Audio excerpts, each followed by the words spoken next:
잠깐 같이 기도드리겠습니다.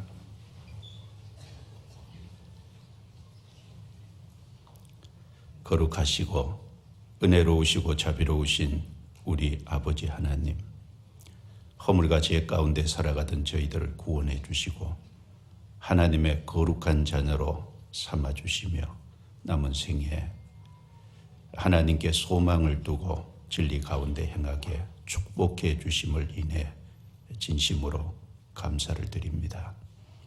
오늘 주님의 보혈로 구원받은 형제 자매들이 한 자리에 모여 주님의 거룩한 말씀으로 거룩한 교제를 갖게 해 주신 은혜를 감사합니다. 이 시간 하나님의 말씀을 통해 우리 각 사람의 심령을 붙잡아 주시고 마음의 위로와 힘과 용기가 될 수 있도록 도와주옵소서.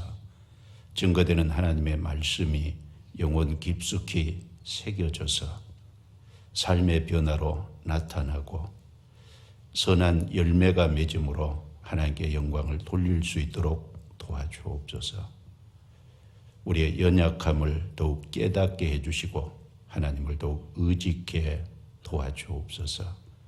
하나님의 선하시고 기뻐하시고 온전하신 뜻이 무엇인지 더욱 알게 해 주시옵소서. 우리 중에 연약한 자, 여러 가지 어려움과 공고와 환난 가운데 있는 자, 주님 아시오매 일일이 함께 해주시고 그 어려움과 환난과 공고 가운데서 더욱 주를 의지하고 의탁할 수 있도록 도와주옵소서.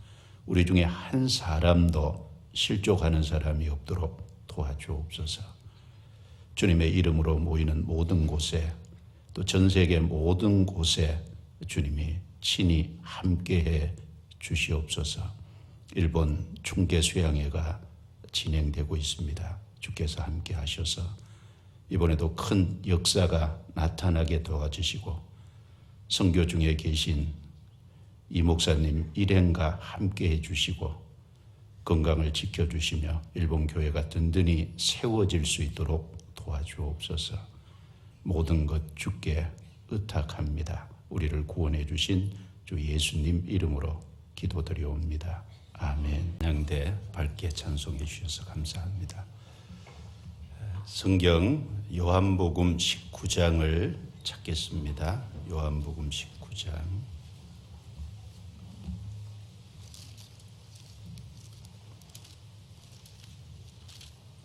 요한복음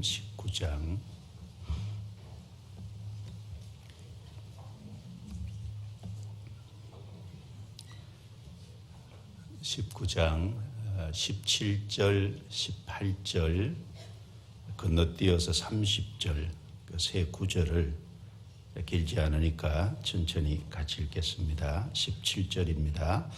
저희가 예수를 맡음에 예수께서 자기의 십자가를 지시고 해골 히브리 말로 골고다이라 하는 곳에 나오시니 저희가 거기서 예수를 십자가에 못 박을새 다른 두 사람도 그와 함께 좌우편에 못 박으니 예수는 가운데 있더라. 30절 예수께서 신 포도주를 받으신 후 가라사대 다 이루었다 하시고 머리를 숙이시고 영원히 돌아가시니라. 네, 감사합니다. 5월은 가정의 달입니다. 오늘이 어린이날이고 5월 8일은 어버이날입니다. 5월 달에는 부부의 날도 있습니다. 부부의 날 아세요? 많은 분들이 모르시는 것 같으네요. 5월이 가정의 달이니까 두 사람이 하나가 되는 날이다. 그래서 5월 21일이 부부의 날입니다. 목사님께서 일본 선교 중에 계십니다. 오늘까지 중계 수양회를 마치는데요. 중계 수양회 위해서 기도로 마음으로 같이 하셔서 이번에도 큰 역사가 나타나도록 함께해 주시면 감사하겠습니다. 여기 본문을 좀 보겠습니다. 가정의 달, 가정 얘기를 말씀드리면 좋은데 목사님이 귀국하시면 가정에 대해서는 좀 필요한 말씀을 해주시리라고 생각을 합니다. 여기 요한복음 19장 17절 말씀을 보시면 예수께서 자기의 십자가를 지시고 해골, 곧 히브리 말로 골고다라는 곳에 나오셨습니다. 이 골고다는 그 제수를 처형하는 그 처형 장소입니다. 유대인들은 성 안에서 제수를 처형하지 않고 성 밖에서 제수를 처형했습니다. 그래서 예수님께서 성 안에서 십자가를 지시고 성 밖 골고다까지 나오신 겁니다. 그래서 군병들이 그 골고다에서 예수님을 십자가에 못 박았습니다. 그리고 예수님께서 오전 9시에 못 박혀서 6시간 뒤인 오후 3시에 다 이루었다라는 말씀을 마치시고 영원히 돌아가셨다라고 말씀합니다. 여기서 17절에 예수께서 자기의 십자가를 지시고, 특별히 자기의 십자가라는 말씀이 좀 눈에 들어옵니다. 그래서 오늘 제목을 자기의 십자가라는 제목을 좀 정해봤습니다. 예수님이 이 땅에 33년의 생애를 그 사람의 육체를 입고 살아가시는 가운데 예수님의 삶을 보면 다 빌려 쓰신 겁니다. 예수님이 탄생하실 때 동정녀 마리아의 몸도 빌리셔서 이 땅에 오셨고, 그리고 예수님이 탄생하실 때 그 베들레헴의 마구간, 그리고 예수님을 이었던 고요가 다 빌린 겁니다. 그리고 예수님이 30년 동안 가난한 요셉이라는 사람의 목수의 가정도 빌리셨습니다. 그리고 예수님의 공생의 기간 중에 베드로의 배를 빌려 누가복음 5장에 보면 그 배 위에서 사람들에게 말씀을 하신 내용도 있습니다. 예수님께서 예루살렘에 이제 올라가시면 예수님이 주무실 곳이 없어서 감람산에 가셔서 주무셨습니다. 예수님께서 예루살렘에 입성하실 때 낙이 새끼를 타고 입성하셨는데 그 낙이 새끼도 빌린 겁니다. 그리고 예수님이 마지막 죽으시기 전에 마지막 만찬을 하신 마가의 어머니 마리아의 다락방, 그것도 빌리신 겁니다. 예수님은 다 빌려 쓰셨는데 예수님에게 자기 것이 있었어요. 특별히 여기 자기의 십자가를 지시고, 자, 그 예수님이 자기의 십자가에 못 박혔습니다. 자, 예수님이 자기 십자가를 지신 것처럼 우리 각자도, 구원받은 우리도 우리 각자 짊어져야 될 자기 십자가가 틀림없이 있습니다. 예수님께서 누가복음 14장에 말씀하시기를 자기 십자가를 지고 나를 좇지 않는 자도 내게 합당치 아니하니라 라고 말씀하셨습니다. 예수님이 자기 십자가를 지셨듯이 구원받은 모든 사람은 한 사람도 예외가 없이 자기가 짊어져야 될 십자가가 있어요.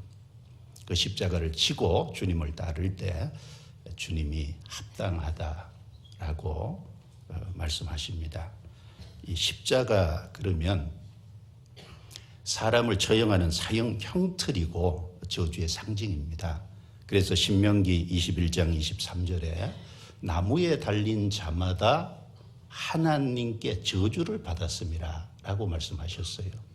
자, 나무에 달린 자는 누구든지 하나님께 저주받은 자다라는 말씀입니다. 예수님이 그 십자가에 달리셨습니다. 그리고 십자가는 성경의 핵심이고, 그리고 우리 믿음의 핵심입니다.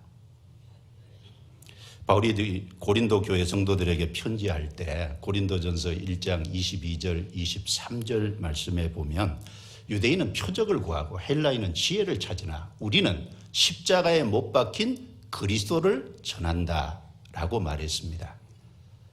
자, 당시 유대인들은 기적을 좋아했어요. 헬라인들은 헬라 철학이 굉장히 발달을 했죠. 그 세상 지혜 학문, 그 지혜를 추구했습니다. 그러나 우리는 구원받은 우리는 십자가에 못 박힌 그리스도를 전한다라고 말씀했습니다. 그리고 고린도전서 2장 2절에도 내가 너희 중에서 예수 그리스도와 그의 십자가에 못 박히신 것 외에는 아무것도 알지 아니하기로 작정했다라고 또 추가적으로 말씀하셨습니다. 십자가는 성경의 핵심이고 우리 믿음의 핵심이에요. 이 성경의 핵심은 예수 그리스도입니다. 그리고 예수님의 십자가입니다. 그리고 십자가에서 흘린 보혈이 핵심이에요. 물론 예수님의 탄생, 생애, 십자가의 죽음, 그리고 부활, 그리고 장사, 그리고 예수님의 승천, 그리고 예수님이 하나님 보좌 우편에 계시면서 제사장으로 지금 중보 기도하는 것, 그리고 예수님이 다시 오실 재림, 이 모든 것이 다 중요하죠. 그러나 그 중에서 가장 중요한 것을 꼽으라면 죽음의 십자가입니다. 죽음의 십자가가 없다면 우리 죄가 해결되지 않고 우리와 주님은 아무런 관계가 없을 거예요. 그 죽음의 십자가가 있기 때문에 다른 것도 다 중요해지는 겁니다. 그래서 십자가는 우리 믿음의 핵심이요, 너무너무 중요합니다. 그러나 불신자들은 그 십자가의 의미를 잘 알지 못합니다. 그래서 그 십자가를 무시하고 멸시하고 천대합니다. 그것은 어쩔 수 없습니다. 모르니까. 그런데 구원받았다고 믿는다고 하는 사람들조차도 그 십자가에 대해서 진중하지 못하고 너무 가볍게 대하고 있는 것은 아닌지 좀 우리가 돌아보게 합니다. 그래서 언젠가 이 주제로 한번 말씀을 나누고 싶다라는 생각을 했는데 오늘 기회가 돼서 한번 같이 나누고 싶습니다. 그 영화를 보다 보면 가끔 그 십자가 형상을 만든 것을 들고 귀신을 쫓아내는 그런 장면이 나옵니다. 그리고 제가 직접 들은 얘기인데 제사상에 올라갔던 그 음식은 고린도전서 10장에 양심에 문제가 되니까 알고는 먹지 말라고 했어요. 그런데 어떤 목사님이, 물론 우리 교회 목사님은 아닙니다. 다른 교회 목사님이 그 제사상에 올라갔던 음식이라도 십자가 성호를 긋고 먹으면 된대요. 자, 그런 어떤 것들은 전부 십자가를 우상시하는 그 행동들입니다. 과거에 불뱀에 물렸을 때 놋뱀을 만들고 그 놋뱀을 쳐다보면 산다고 했습니다. 그 놋뱀의 능력이 있는 게 아니라 쳐다보면 산다고 하는 하나님의 말씀의 능력이 있는 겁니다. 그러면 그 한 번으로 끝나야 되는데 그 놋뱀을 800년이 지난 히스기야 시대까지 끌고 다니면서 그 놋뱀에 무슨 능력이 있는 것처럼 했어요. 이게 우상입니다. 그래서 히스기야 시대 때 종교개혁을 하면서 그 놋뱀을 깨뜨려서 이거는 놋 조각이다, 물에 뿌려버렸습니다. 느우스단 놋 조각이다 그랬어요. 자, 십자가 형상을 가지고 십자가 성호를 가지고 그걸 무슨 능력이 있는 것처럼 생각을 한다면 그것은 우상시하는 것이 틀림이 없습니다. 또 십자가 형상을 액세서리 같은 것으로 만들어서 목걸이, 귀걸이, 팔찌, 그리고 머리핀, 옷핀 이런 것으로 사용을 합니다. 물론 저는 교회당에 믿는 자의 표식으로 십자가 기둥을 세우고 이 강대상 앞에도 십자가 모양이 그려져 있고 또 믿는 자의 표식으로 간단하게 십자가를 몸에 지니고 다닌 그걸 반대하는 것은 결코 아닙니다. 얼마든지 그럴 수 있죠. 그러나 다만 우리에게 십자가가 어떤 관계와 의미가 있는지를 깊이 생각을 하지 않는 그것이 문제라는 겁니다. 우리는 십자가에 대해서 얼마나 깊이 생각하고 있을까요? 히브리서 3장 1절에 보면 그러므로 함께 하늘의 부르심을 입은 거룩한 형제들아 우리의 믿는 도리의 사도시며 대제사장이신 예수를 깊이 생각하라 라고 말씀하셨습니다.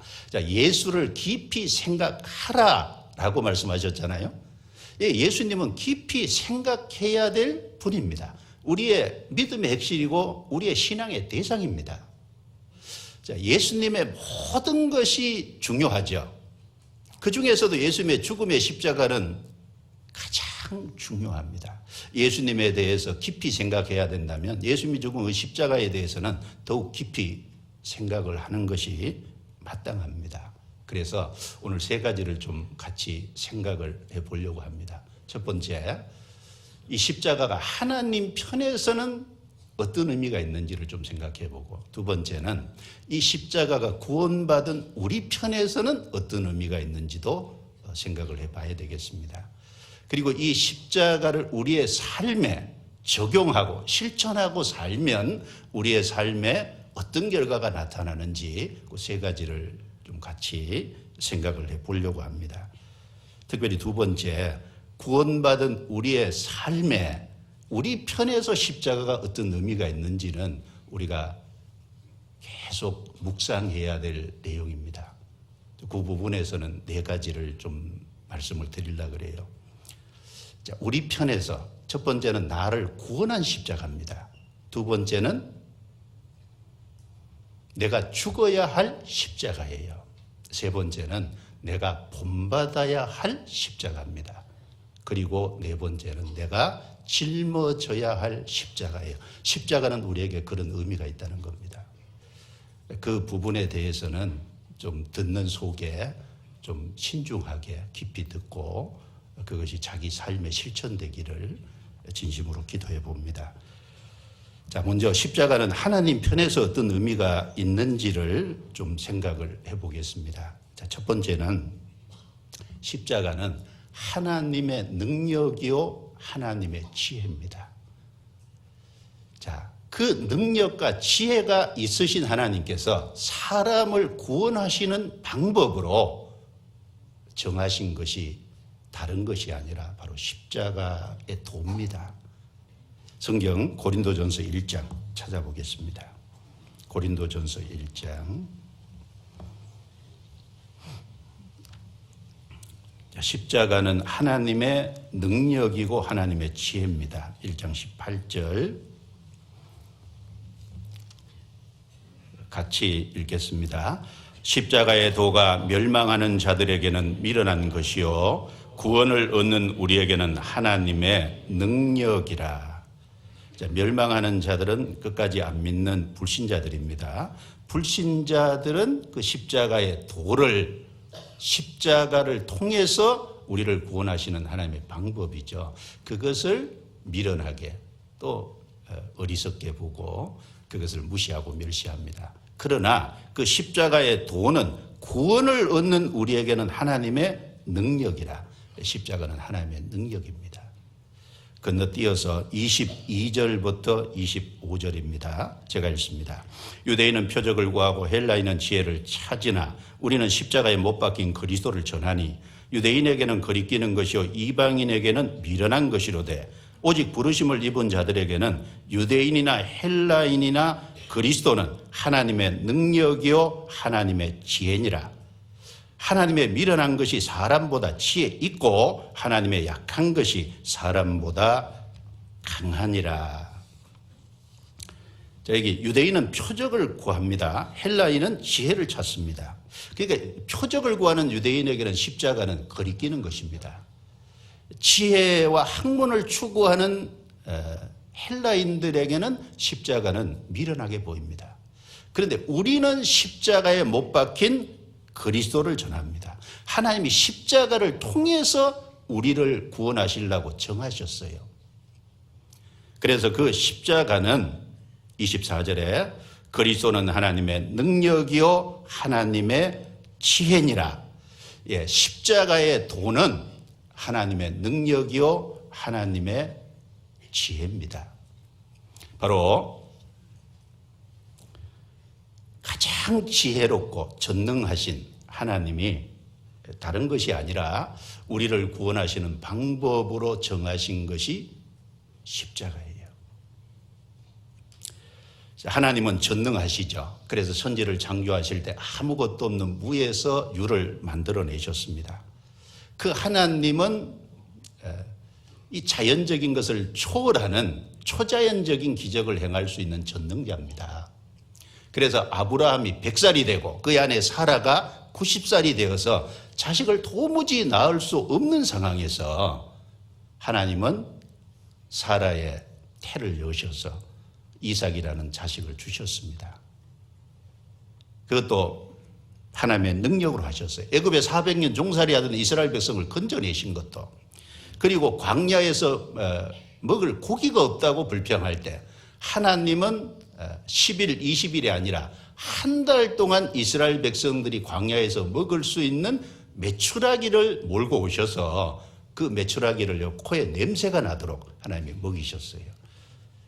지구상에 있는 메추라기를 다 그리려 모으셨는지 아니면 만들어서 그렇게 하셨는지 우리는 알기 어렵지만 200만이나 되는 그 이스라엘 백성들이요 코에 냄새가 날 정도로 한 달 내내 메추라기를 먹을 수 있는 것을 끌고 오셨잖아요. 그 전능하신 하나님이 아니면 불가능한 얘기입니다.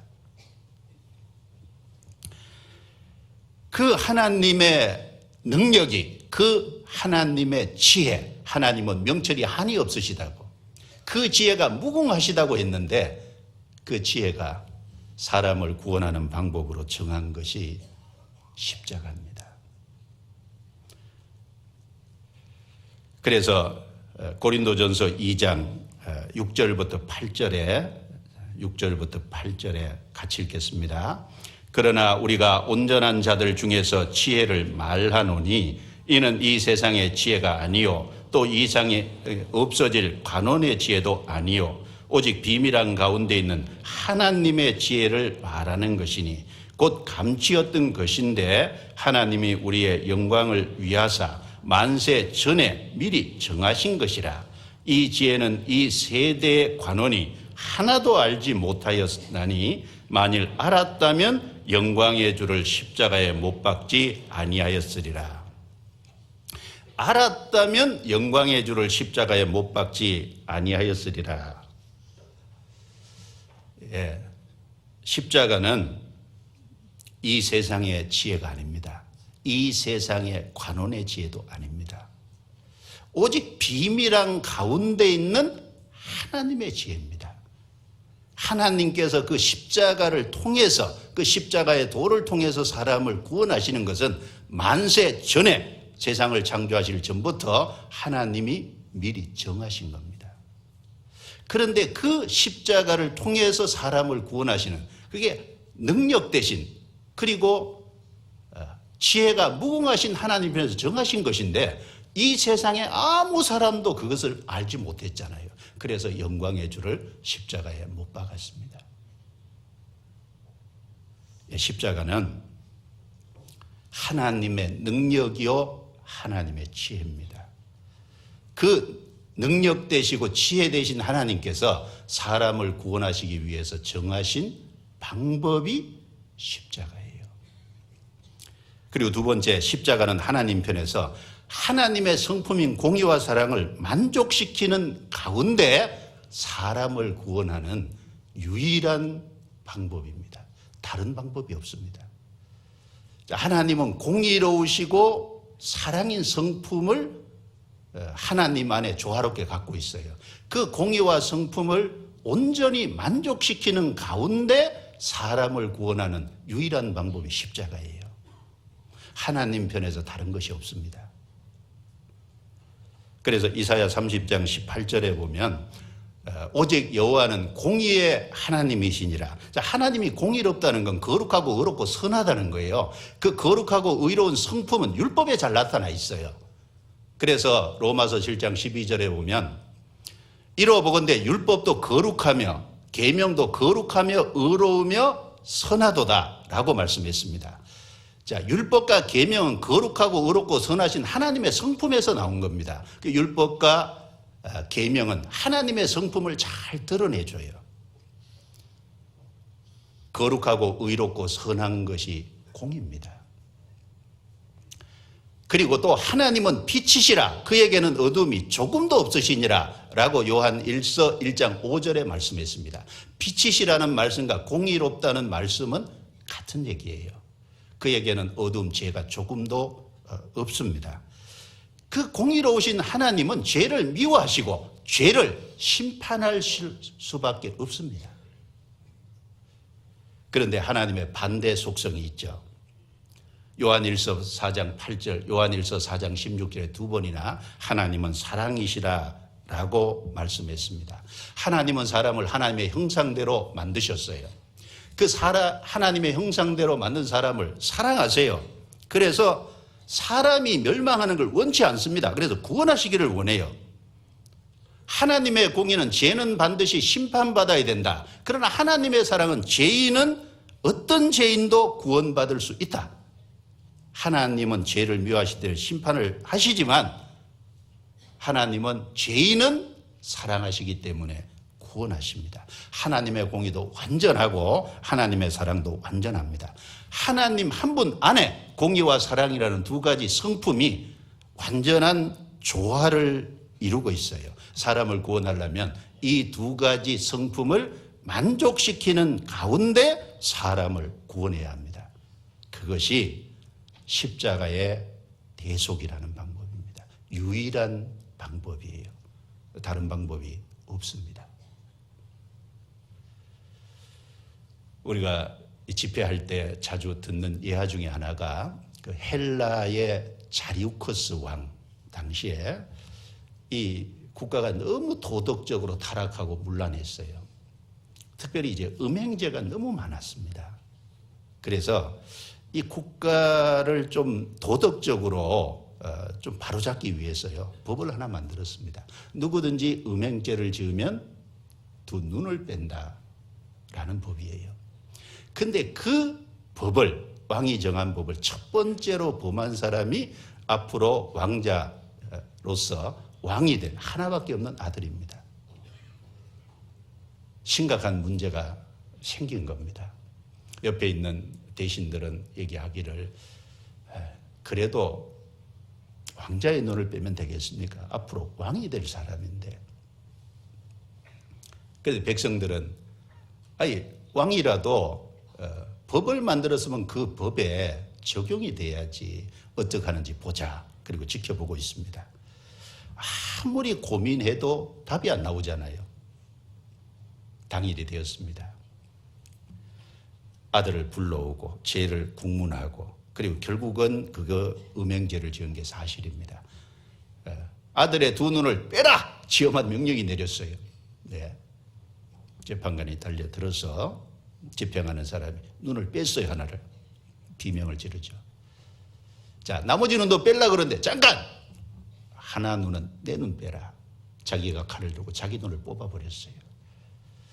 예, 죄를 범한 사람은 눈을 뽑는다는 것은 법입니다. 공입니다. 그러나 자기 눈을 뽑아준 것은 사랑이잖아요. 자, 그걸 통해서 왕은 정의로운 사람이고 그리고 왕은 자식에 대한 사랑이 있다는 공의와 사랑 두 가지가 백성들 앞에 명백히 증거된 거예요. 자, 마치 그와 같이 십자가는 하나님의 공의도 만족시키고 하나님의 사랑이라는 두 가지를 완전히 만족시켰습니다. 자, 어떻게? 예수님이 모든 죄를 짊어지시고 십자가에서 대신 형벌을 받고 그리고 피를 흘리심으로 죄값을 지불하시고 그리고 우리의 모든 죄를 우리에게서 멀리 옮기신 거예요. 우리에게서 죄가 있으면 우리는 그 죄 때문에 심판받고 지옥 가니까 그 죄에 대한 심판, 형벌을 담당하시고 죄를 옮기신 겁니다. 죄에 대한 값을 지불하신 거예요. 예, 그것은 하나님의 공의이기 때문에 그렇게 하신 겁니다. 그래서 갈라디아서 3장 13절에 그리스도께서 우리를 위하여 저주를 받은 바 되사 율법의 저주에서 우리를 속량하셨으니 기록된 바 나무에 달린 자마다 하나님께 저주를 받았음이라 하였습니다. 자, 우리는 율법을 다 범한 사람이에요. 죄가 있어요. 그런데 그리스도께서 율법의 저주에서 우리를 속량하셨어요. 어떻게? 십자가를 통해서. 그러면 예수님이 우리를 대신해서 저주받았다는 증거가 뭐냐? 신명기 21장 23절에 나무에 달린 자마다 하나님께 저주를 받았습니다. 이미 구약 성경에 말씀해 놓고 예수님이 우리 대신 저주받을 것을 미리 만세 전부터 계획을 하셨던 겁니다. 그게 십자가입니다. 그 시편 103편 12절에 동이 서에서 먼 것 같이 우리 죄가를 우리에게서 멀리 옮기셨다. 우리의 모든 죄를 우리에게서 분리시켰어요. 마치 유월절 두 염소가 사용되는데 한 염소는 죽고 한 염소는 멀리 옮기잖아요. 죽은 염소는 우리를 위해서 대신 피를 흘리고 우리 대신 형벌을 받으신 예수님. 죄를 염소의 머리에 둬서 멀리 옮겼는데 그것은 이스라엘 백성에게 죄를 멀리 옮긴 겁니다. 우리에게서 죄를 멀리 옮기신, 우리 죄를 지고 가신 예수님에 대한 하나의 모형입니다. 그래서 하나님의 의로우심이 십자가를 통해서 밝히 드러나신 거예요. 하나님이 주신 율법을 폐하지 않고 오히려 굳게 세우게 된 겁니다. 왜? 대속의 십자가가 하나님의 공의와 의로움을 만족시켰다는 거예요. 자, 로마서 3장입니다. 로마서 3장.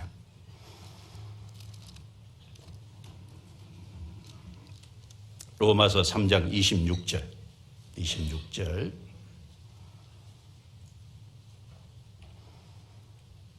26절. 그리고 31절 두 구절 같이 읽겠습니다. 곧 이때 자기의 의로우심을 나타내사 자기도 의로우시며 또한 예수 믿는 자를 의롭다 하려 하심이니라. 31절 그런즉 우리가 믿음으로 말미암아 율법을 폐하느뇨? 그럴 수 없느니라. 도리어 율법을 굳게 세우느니라. 곧 이때 언제요? 예수님이 2000년 전에 오셔서 십자가에 못 박히시는 그 사건을 얘기하는 겁니다. 자기의 의로우심을 나타내사 십자가의 대속의 죽음을 통해서, 대속의 형벌을 통해서, 대신 핏값을 지불하시는 것을 통해서, 대신 죄를 짊어지고 가시는 것을 통해서 여기 자기의 의로우심을 나타내신 거예요. 그래서 하나님도 의롭고 예수 믿는 사람도 의롭다고 하신 겁니다. 그래서 율법은 율법대로 세우고 사람은 사람대로 구원하신 겁니다. 그런 의미에서 31절에 도리어 율법을 굳게 세우느니라. 십자가의 대속의 사건은 하나님이 의롭다는 것을 분명히 확증하고 선언한 사건입니다. 그럴 뿐 아니라 십자가를 통해서 하나님의 사랑도 만족시켰죠. 요한복음 3장 16절에 하나님이 세상을 이처럼 사랑하사 독생자를 주셨으니 자기 독생자까지 내어주셨어요. 로마서 5장 6절 8절 10절에 보면 우리가 아직 연약할 때, 우리가 아직 죄인 되었을 때, 우리가 하나님과 원수 되었을 때 죄로 말미암아 하나님과 우리 사이가 원수 되었습니다. 그리스도께서 우리를 대신하여 죽으심으로 하나님께서 우리에게 대한 자기의 사랑을 확증하셨느니라. 십자가 대속은 하나님의 공의도 만족시키고 사랑도 만족시키고, 그래서 하나님 편에서 하나님의 성품인 공의와 사랑을 만족시키면서 사람을 구원하는 유일한 방법이었습니다. 그리고 세 번째, 십자가는 하나님에게 중요한 의미가 있습니다. 십자가는 마귀가 심판받은 곳이고, 그리고 마귀와의 싸움에 있어서 최종 승리를 하나님이 선언하신 겁니다. 자, 마귀가 심판받은 곳이에요. 마귀와의 싸움이 있죠. 그 영적 전쟁에 있어서 최종 승리에 대한 하나님의 선언이 십자가입니다. 하나님은 마귀의 일을 멸하기를 원하십니다. 마귀를 없이 하시기를 원하셔요. 그런데 그걸 누구를 통해서 하시기를 원하시냐? 예수 그리스도를 통해서, 예수 그리스도의 십자가를 통해서 그 일을 하신 겁니다. 자, 하나님은 마귀를 없이 하기 원하죠. 그래서 마태복음 25장 41절에 보면 또 왼편에 있는 자들에게 이르시되 저주를 받은 자들아 나를 떠나 마귀와 그 사자들을 위하여 예비된 영영한 불에 들어가라. 마귀와 그 사자들, 그 졸개들을 위해서 하나님이 영영한 불을 준비해 두셨어요. 마귀를 없이 하기 원하셔요. 마귀의 일을 멸하시기를 위해서요. 그래서 예수님이 육체를 입고 세상에 들어오신 겁니다. 그래서 요한일서 3장 8절에 하나님의 아들이 나타나신 것은 마귀의 일을 멸하려 하심이니라. 마귀의 일을 멸하시기 위해서 오신 거예요. 그리고 히브리서 2장 14절에 보면 그도 또한 한 모양으로 혈육에 함께 속하시면 사망으로 말미암아 사랑의 세력을 잡은 자 곧 마귀를 없이 하시며, 요한일서 3장 8절은 마귀의 일을 멸하려 한다 그랬고, 그리고 히브리서 2장 14절은 마귀를 없이 하신다 그러셨어요. 누구를 통해서? 하나님의 아들이 나타나신 것은, 그가 또한 한 모양으로 혈육에 함께 속하신 것은 바로 그 일을 예수님을 통해서 가장 최종적으로는 십자가를 통해서 하십니다. 그래서 십자가는 하나님의 승리에 대한 최종 선언이에요. 성경 골로새서 2장을 찾겠습니다. 골로새서 2장 13절부터 15절입니다. 여기 아주 중요한 말씀이 있습니다.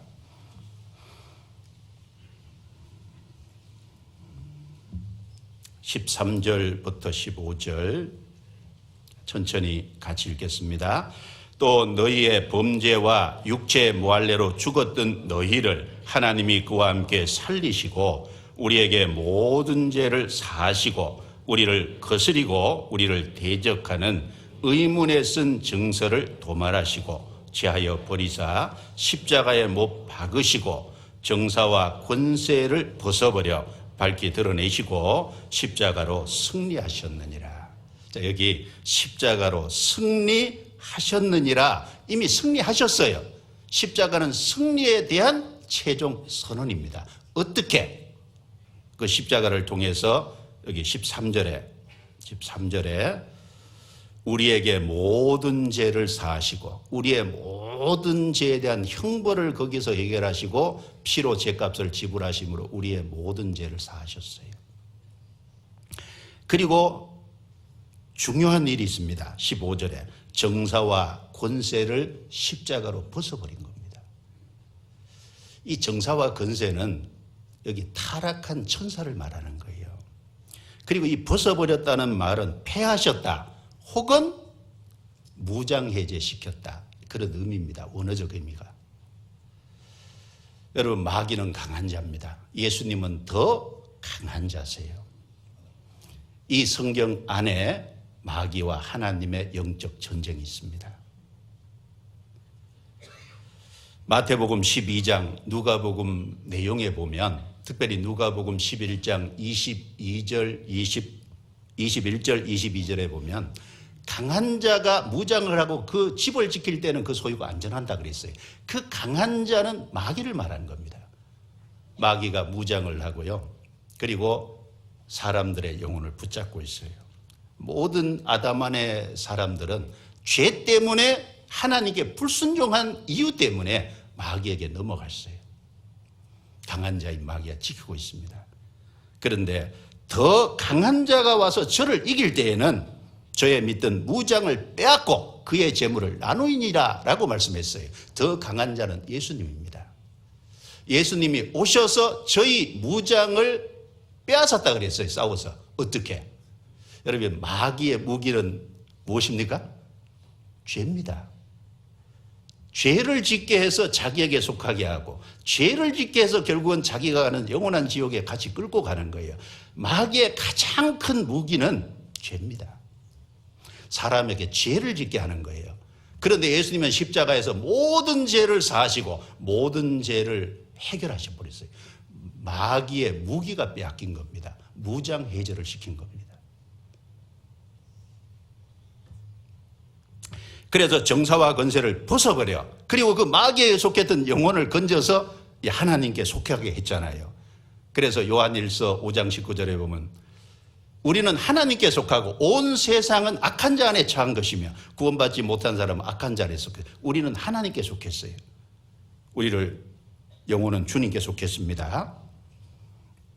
그리고 여기 밝히 드러내시고, 이 밝히 드러내셨다는 것은 마귀의 계계를 폭로시켰다는 의미예요. 마귀가 사람으로 죄를 짓게 하고 죄 가운데 침륜에 빠지게 하고 결국은 심판과 멸망으로 끌어가려고 하는 그 사탄의 계계를 예수님의 십자가를 통해서 폭로시킨 거예요. 그리고 십자가로 승리하셨느니라. 십자가는 사단과의 싸움에 있어 하나님께서 최종 승리를 선언하신 겁니다. 그래서 요한복음 16장 11절에 심판에 대하여라 하면 이 세상 임금이 심판을 받았음이니라. 이 세상 임금이 마귀죠. 마귀가 심판을 받았습니다. 이미 완료형이에요. 완료형. 받았습니다. 어디서? 십자가에서. 그러니까 지금 마귀는 머리 깨진 뱀과 같은 거예요. 뱀이 머리가 깨져도요 잘 다닙니다. 보셨어요? 마귀는요 죄를 통해서 사람을 지옥에 끌고 가는데 죄 문제가 완전히 해결이 됐으니까 마귀는 더 이상 능력이 없습니다. 그래서 결국 마귀와의 싸움에 있어서 십자가로 승리하셨고 그건 최종 승리에 대한 선언이다. 하나님 편에서. 그래서 성경 요한계시록 20장 10절에 가면요 마지막에 마귀가 불못에 들어갑니다. 그리고 20장 11절부터 15절 끝까지 회개하고 복음을 믿지 않고 끝까지 마귀 편에 속해 있는 사람은 결국은 그 죄에 대한 모든 심판을 받고 둘째 사망 불못 마귀가 가는 곳에 같이 갑니다. 그게 마귀의 최종적인 운명이에요. 그 최종적인 운명의 결정이 어디에서 됐냐? 십자가에서 됐습니다. 십자가는 하나님의 최종 승리에 대한 선언입니다. 그러니까 이 십자가는 하나님 편에서 잘 보세요. 하나님은 전능자고 무한한 지혜를 가진 그 전능하시고 무한한 지혜를 가지신 하나님이 사람을 구원하시는 방법으로 정한 게 십자가지 않습니까? 그리고 하나님의 성품인 공의와 사랑을 만족시키면서 사람을 구원하는 유일한 방법이잖아요. 그리고 십자가는 마귀와의 싸움에서 마귀가 심판받은 곳이고 최종 승리에 대한 선언입니다. 하나님에게 큰 의미가 있는 것이 십자가예요. 하나님도 십자가 중심입니다. 십자가에서 모든 것을 하고 계시잖아요. 자, 그러면 우리에게는요. 자, 구원을 받은 우리 편에서는 십자가가 어떤 의미가 있는지를 우리는 그걸 잘 생각을 하고 우리의 삶에 실천을 해야 되겠습니다. 제목은 잊어먹으시면 절대 안 됩니다.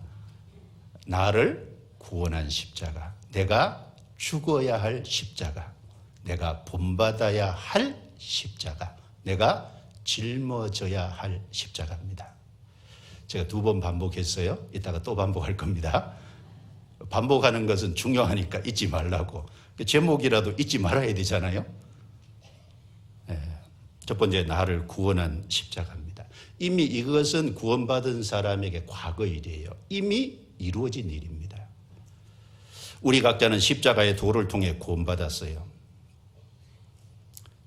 십자가는 내가 구원받은 곳입니다. 즉 속죄받은 곳입니다. 그것도 영원한 속죄가 이루어진 곳이에요. 자, 속죄받았다, 죄를 용서받았다라는 말은 오해하시면 안 됩니다. 죄 경험이나 기억을 없애줬다라는 말이 아닙니다. 우리는 구원받아도 여전히 죄 경험이나 과거의 기억을 갖고 있어요. 하나님이 경험이나 기억을 없애줬다는 말은 아니에요. 그리고 우리 육체 속에 있는 죄의 기질을 없애줬다라는 말도 아닙니다.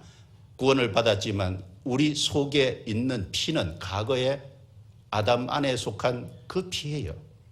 육체를 입고 있어요. 죄의 기질이 있어요. 죄의 기질을 없애줬다는 말은 아닙니다. 그러면 속죄받았다는 의미가 무엇이냐? 죄의 형벌을 예수님이 대신 받음으로 우리는 다시 죄에 대한 형벌인 심판을 안 받게 해줬다. 하나님께서 죄를 나에게서 분리시켰다. 그 죄에 대한 법적인 문제를 해결해 주셨다라는 의미입니다. 단순히. 죄는 반드시 심판을 가져오는데 예수님이 대신 형벌을 한번 받으심으로 내가 더 이상 심판 안 받게 해놓은 거예요. 그래서 요한복음 5장 24절에 믿는 자는 영생을 얻었고 심판에 이르지 아니하나니 사망에서 생명으로 옮겼느니라. 심판을 받지 않는다는 말입니다. 죄에 대한 법적인 문제를 해결해 주셨습니다. 이것은 오직 은혜로 된 것입니다. 내 무슨 행위로 된 것이 아닙니다. 단지 회개하고 믿어서 된 거예요. 마치 노뱀을 쳐다보아서 살듯이 우리는 십자가를 쳐다보는 그 회개하고 믿는 그 사실을 통해서 우리가 은혜로 받은 것입니다. 자, 지금도요. 그 십자가를 근거로 하나님께서 우리를 연락하고 계십니다. 그 십자가를 근거로 임마누엘 하나님이 우리와 함께 계십니다. 그 십자가를 근거로 내가 지금도 하나님께 나아가고 하나님과 교제하고 있습니다. 그 십자가를 근거로 내가 지금 하나님께 기도하고 있습니다. 그래서 기도할 적에 제일 끝에 예수님의 이름으로 기도합니다. 무슨 의미입니까? 예수님이 나를 대신해 주신 그 속죄를 근거로 우리는 주님께 기도합니다. 그리고 장차 주님 앞에 설 때 우리가 주님 앞에 담대하게 설 수 있는 이유도 그 십자가를 근거로 섭니다. 십자가가 근거되지 않으면 우리가 어떻게 주님 앞에 담대히 설 수 있을까요? 그리고 내가 지금 연약하고 부족한 것이 많아서 실수하는 것도 있고 잘못하는 것도 있고 그래서 때때로는 징계를 받지만 징계 가운데서도 영원한 멸망이 없다는 사실을 우리가 확신할 수 있는 것도 십자가가 근거입니다. 그리고 어떤 삶 속에 어려움과 역경이 있을 때 내가 때로는 좌절하고 낭망하고 깊은 절망에 빠질 때도 있죠. 그럼에도 불구하고 그것에서 다시 일어설 수 있는 것은 십자가입니다. 십자가 있기 때문에 우리는 거기서 다시 일어섭니다. 십자가는 우리에게 첫 번째 나를 구원한 십자가예요. 그리고 두 번째는 내가 죽어야 할 십자가입니다. 여러분 십자가에서 우리는 죽었어요. 고린도후서 5장 14절에 하나님의 사랑이 우리를 강건하시는도다. 우리가 생각건대 한 사람이 모든 사람을 대신하여 죽었은즉 모든 사람이 죽은 것이라. 자, 하나님의 사랑은 한 사람 예수님 안에 모든 사람의 죄를 짊어지어서 모든 사람의 죄를 거기서 심판했습니다. 한 사람이 죽었기 때문에 모든 사람이 죽었다 그랬어요.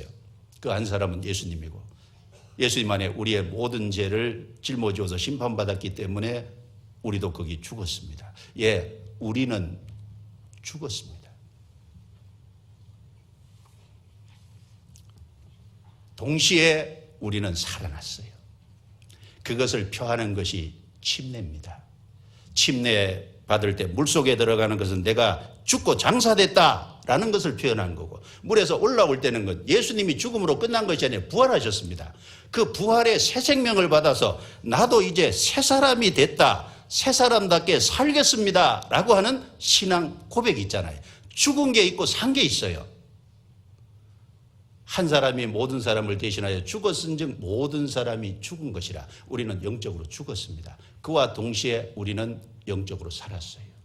죽은 게 있고 산 것이 있습니다. 그 내용을 잘 설명해 주는 게 로마서 6장이에요. 로마서 6장 찾겠습니다. 로마서 6장.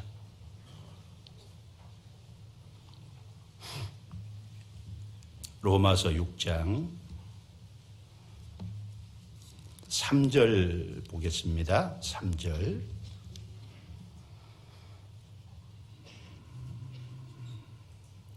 3절부터 제가 몇 구절 읽습니다. 무릇 그리스도 예수와 합하여 세례를 받은 우리는 그의 죽으심과 합하여 세례 받은 줄을 알지 못하느뇨. 그러므로 우리가 그의 죽으심과 합하여 세례를 받음으로 그와 함께 장사되었나니 이는 아버지의 영광으로 말미암아 그리스도를 죽은 자 가운데서 살리신과 같이 우리로 또한 새 생명 가운데서 행하게 하려 함이니라. 만일 우리가 그의 죽으심을 본받아 연합한 자가 되었으면 또한 그의 부활을 본받아 연합한 자가 되리라. 우리가 알거니와 우리 옛사람이 예수와 함께 십자가에 못 박힌 것은 죄의 몸이 멸하여 다시는 우리가 죄에게 종노릇하지 아니하려 함이니 이는 죽은 자가 죄에서 벗어나 의롭다 하심을 얻었음이니라. 만일 우리가 그리스도와 함께 죽었으면 또한 그와 함께 살 줄을 믿노니 이는 그리스도께서 죽은 자 가운데서 사셨음에 다시 죽지 아니하시고 사망이 다시 그를 주장하지 못할 줄을 알미로라. 그의 죽으심은 죄에 대하여 단번에 죽으시며 그의 살으심은 하나님께 대하여 살으심이니 이와 같이 너희도 너희 자신을 같이 읽습니다. 죄에 대하여는 죽은 자요 그리스도 예수 안에서 하나님을 대하여는 산 자로 여길지어다. 자, 여기 중요한 말씀인데, 자, 이 말씀 중에 우리가 주목해야 될 단어 중에 하나가요, 연합이라는 단어입니다. 무슨 단어라고요? 연합. 잘 보세요. 여기 짧은 그 문맥 안에요, 합하여, 연합하여, 함께, 뭐뭐가 같이 이런 단어가 다 반복이 돼요. 이게 다 연합에 대한 얘기입니다. 제가 얼른 참 찾아보면 3절에 그리스도 예수와 합하여, 그 다음에 뒷부분에 그의 죽으심과 합하여, 4절에 그의 죽으심과 합하여, 그리고 그와 함께 장사되었나니 그리스도를 죽은 자 가운데서 살리신과 같이 우리로 또한 새 생명 가운데서 행하게 하려 함이니라. 5절에 그의 죽으심을 본받아 연합한 자가 되었으면 또한 그의 부활을 본받아 연합한 자가 되리라. 6절에 우리가 알거니와 우리 옛사람이 예수와 함께, 8절에 만일 우리가 그리스도와 함께 죽었으면 또한 그와 함께 살 줄을 믿노니, 함께입니다. 그 다음에 11절에 이와 같이 너희도 너희 자신을 죄에 대하여는 죽은 자요. 자, 반복되는 표현이 합하여, 연합하여, 함께, 무엇과 같이, 이게 다 같은 의미입니다. 연합이라는. 자, 그러면 연합, 그리스도와 내가 연합이 됐다는 거예요. 하나가 됐다는 거예요. 구체적으로 어떤 것에 하나가 됐냐? 죽음과 장사의 하나가 됐습니다. 그리고 또 하나는 부활의 하나가 된 거예요. 우리는 주님의 죽으심과 장사에 연합됐어요. 그리고 그분의 부활에 연합됐어요. 죽음과 장사에 연합됐다는 건 죽었다는 얘기입니다. 죽고 장사된 건 죽은 거예요. 그리고 부활은요, 부활은 다시 살아난 거잖아요.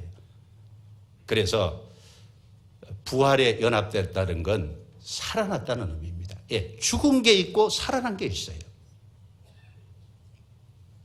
우리 옛사람이 죽고 새 사람이 된 거예요. 그래서 여기 말씀에 6절에 우리가 알거니와 우리 옛사람이 예수와 함께 십자가에 못 박힌 것은, 옛사람이 나옵니다. 그리고 4절 끝에 새 생명 가운데서 행하게 하려 함이니라.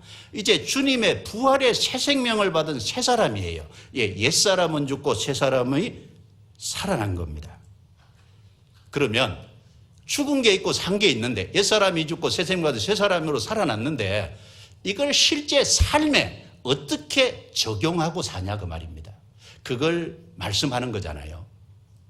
이걸 어떻게 삶에 적용하고 사냐. 죽은 것이 뭔지를 알고요. 그거는 삶 속에서 계속 죽여가야 된다는 거예요. 내가 살아난 것이 무엇인지를 알고 매일매일 삶 속에서 살아난 것에 대해서는 성장하고 확장해야 될 필요가 있다는 겁니다. 그게 삶 속에 실천하는 거예요.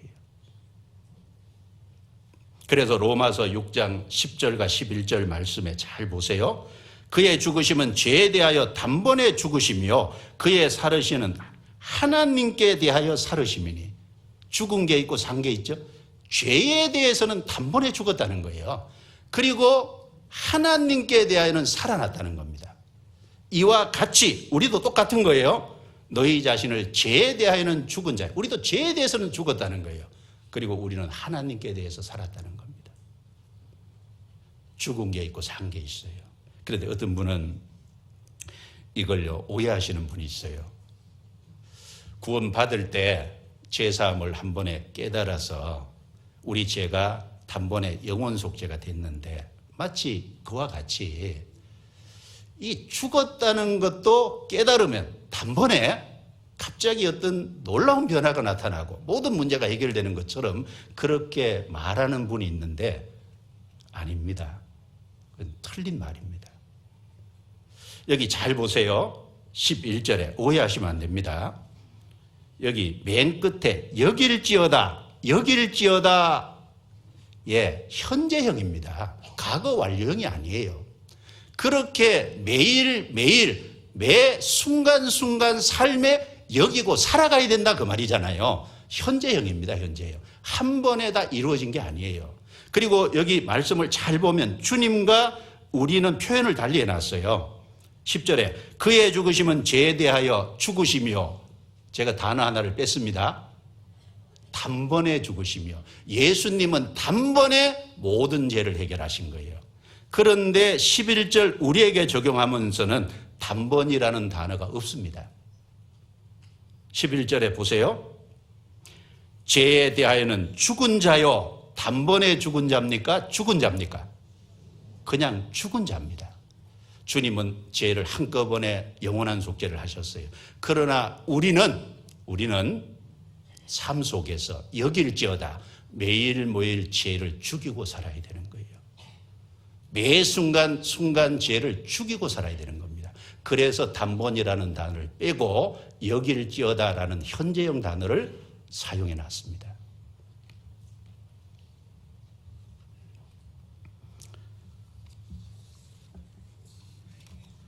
그래서 우리는 삶 속에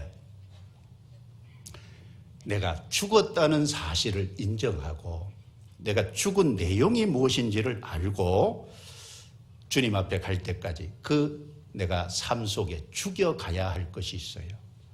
여러분, 죽은 자는요 아무런 반응을 하지 않습니다.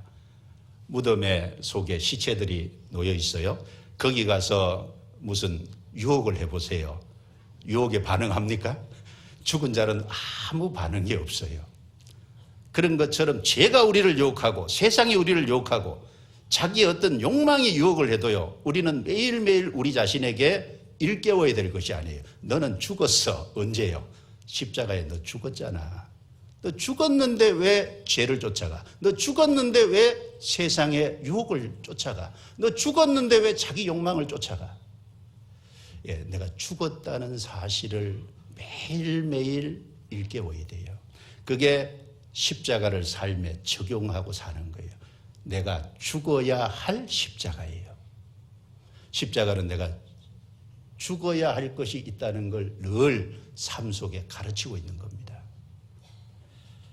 특별히 세 가지예요. 첫 번째는 죄입니다. 두 번째는 세상이에요. 세 번째는 자기 자신입니다. 자, 구원받아서도 속에 죄의 기질이 있기 때문에 계속 올라옵니다. 그럴 때마다 죽었다는 것을 일깨워야 돼요. 구약 성경에 보면 7제사 중에요 하목제가 나오는데 레위기 7장에 하목제 제사의 규례를 보면 하목제를 드릴 때는 유교병을 가지고 제사를 드려요. 유교병입니다. 무교병은 누룩을 안 넣은 거고 유교병은 누룩을 넣은 거예요. 성경의 모든 말씀에 누룩은 다 죄를 상징합니다. 그런데 죄가 들어간 것을 얘기하고 있잖아요. 무엇을 얘기할까요? 구원받아도 죄의 기질이 있어요. 속에 있어요. 기질 속에 있어요. 그런데 기질 속에 있는 것은 전혀 문제가 안 돼요. 왜? 죄의 기질이 있는 상태에서 하나님과 화목하는, 그게 화목제입니다. 그런데 그 죄가 바깥으로 나오면 문제가 생기는 겁니다. 그게 하나님과의 교제가 문제가 생기는 거예요. 속에 기질로 있는 것은 괜찮은데 나오는 것이 문제입니다. 청교도 중에 존 오웬이라는 사람이 쓴 책 중에 하나가요, 죄 죽이기라는 책이 있어요. 죄 죽이기. 이만큼 두꺼운 책입니다. 읽어보기 힘드실 거예요. 옛날 사람들은요, 생각을 깊이 생각하고 또 하고 또 하고 또 하고 해서요, 몇 마디로 얘기할 걸 책 한 권을 만들어 놨잖아요. 그러니까 보면 지루해 보입니다. 그런데 그만큼 청교도들은 죄 죽이기를 힘썼다는 겁니다. 삶 속에 죄와 구별되기를 힘쓴 거예요. 죄가 속에 있습니다. 그래서 죄가 올라옵니다. 그러나 죄를 쫓아서 죄가 바깥으로 나와서 살면 안 돼요. 그래서 갈라디아서 5장 16절에 내가 이르노니 너희는 성령을 쫓아 행하라. 그리하면 육체의 욕심을 이루지 아니하리라. 그 말씀도 잘 읽어야 돼요. 육체의 욕심이 올라오지 아니하리라가 아니라 이루지 아니하리라예요. 육체의 욕심이 올라오지만, 죄가 올라오지만 죄를 쫓아 살지는 않을 거다, 그 말입니다. 그래서 갈라디아서 5장 17절에 육체의 소욕은 성령을 거스리고 성령의 소욕은 하고자 하는 욕구입니다. 육체의 소욕은 성령을 거스려 성령의 소욕은 육체를 거스리나니 이 둘이 서로 대적함으로 너희의 원하는 것을 하지 못하게 함이니라 라고 말씀했습니다. 구원받으면요, 속에 있는 육체의 소욕과 그리고 성령의 소욕의 싸움이 있습니다. 반드시 있게 돼 있어요. 베드로전서 2장 11절에 사랑하는 자들아 나그네와 행인 같은 너희를 권하노니 영혼을 거스려 싸우는 육체의 정욕을 제어하라. 육체의 정욕이 안 올라오면 제어하라고 말할 필요 없죠. 육체의 정욕이 올라오지만 그걸 통제하라는 겁니다. 나는 내가 죽었어요, 죄에 대해서. 그리고 두 번째는 죄만 죽은 게 아니라 내가 죽었어요. 우리 각자가 죽은 겁니다. 내가 죽었다는 사실을 일깨우고 살아야 됩니다. 갈라디아서 2장 20절 찾아보겠습니다. 갈라디아서 2장 20절입니다.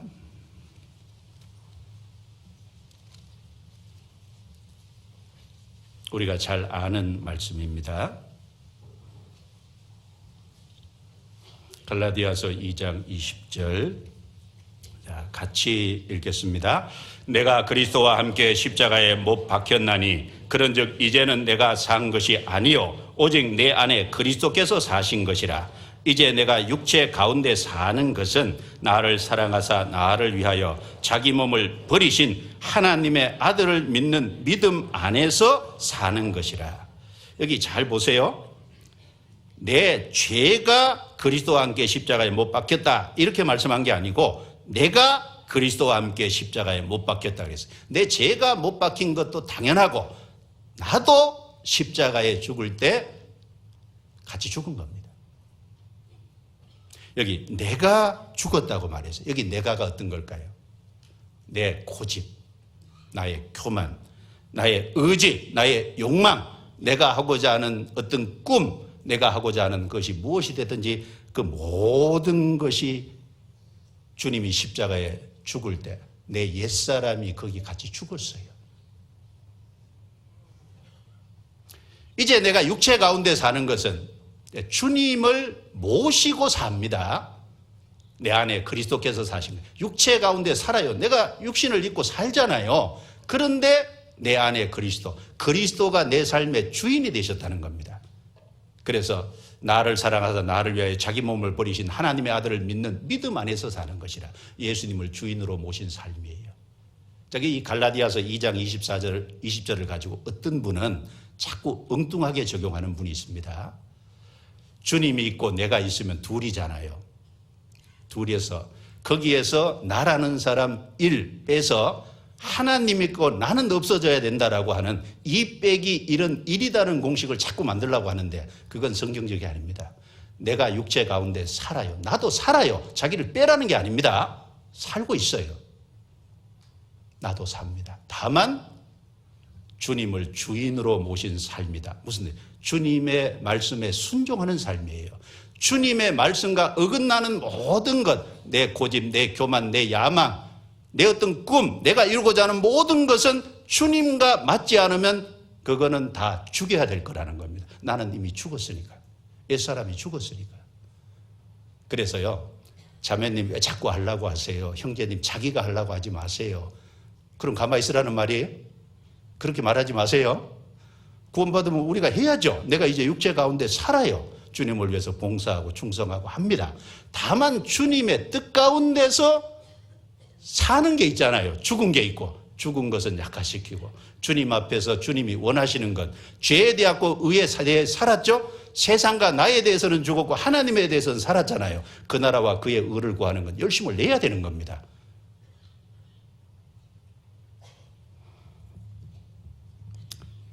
그래서 자기를 위해서 어떤 주님과 상관없는 계획을 세우지 마라 그 말입니다.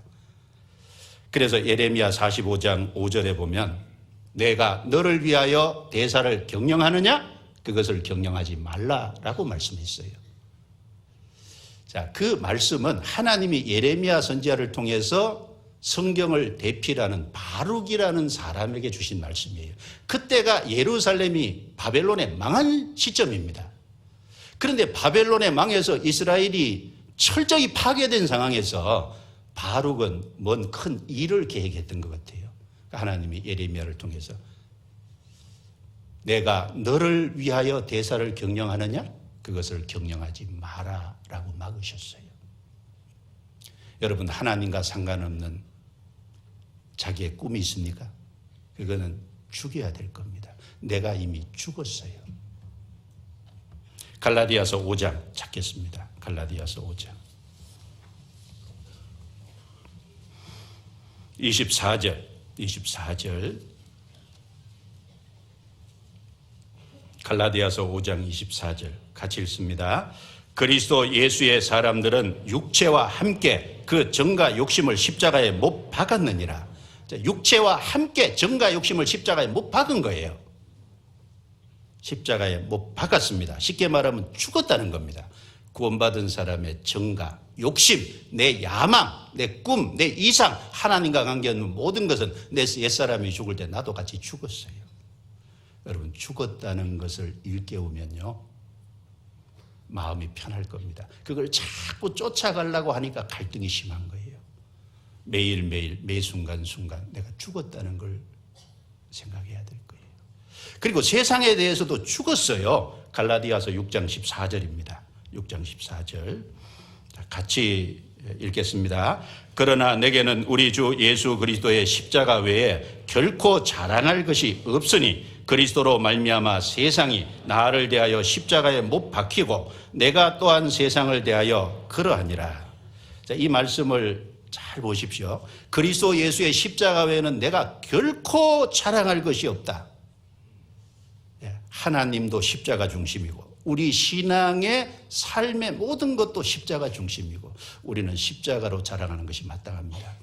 그와 동시에 여기 십자가는 놀라운 분리를 해주고 있다는 거예요. 여기 그리스도로 말미암아 세상이 나를 대하여 십자가에 못 박히고 내가 또한 세상을 대하여 그러하니라. 이중으로 죽은 겁니다. 세상도 십자가에 못 박혔고 나도 십자가에 못 박혔다는 거예요. 세상과 나는 십자가를 가운데 두고 죽었어요. 분리됐어요. 세상은 더 이상 우리를 위한 권리 주장을 못합니다. 왜? 우리는 세상에서 구별돼서 하나님께 속했잖아요. 세상은 더 이상 우리에 대한 권리가 없어요. 우리에게 어떤 걸 주장할 수 없습니다. 우리는 하나님께 속하고 온 세상은 악한 자 안에 속했잖아요. 세상은 우리에게 권리를 주관할 수 없어요. 그리고 우리도 또한 세상을 대하여 그러하노라. 무슨 말입니까? 우리도 더 이상 세상에 밀어둘 것이 없다 그 말입니다. 여러분, 예를 하나 들어보죠.